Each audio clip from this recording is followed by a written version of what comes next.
আর্জেন্টিনার স্বর্ণের স্বপ্ন চূর্ণ করে সেমিতে ফ্রান্স। সর্বশেষ ফুটবল বিশ্বকাপে আর্জেন্টিনার কাছে হেরে শিরোপা হাতছাড়া করেছিল ফ্রান্স। এবার অলিম্পিকে আলবিসেলেস্তেদের পেয়ে সেই হারের প্রতিশোধ নিল ফ্রান্স। আর্জেন্টিনাকে এই প্রতিযোগিতা থেকে বিদায় করে সেমির টিকিট পেয়েছে ফরাসিরা।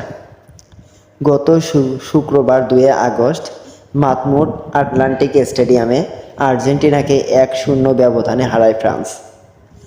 ফরাসিদের হয়ে একমাত্র গোলটি করেন ইয়ান ফিলিপে মাতেতা। ম্যাচের ৫০ মিনিটে আর্জেন্টিনাকে ব্যাকফুটে ফেলে দেয় ফ্রান্স।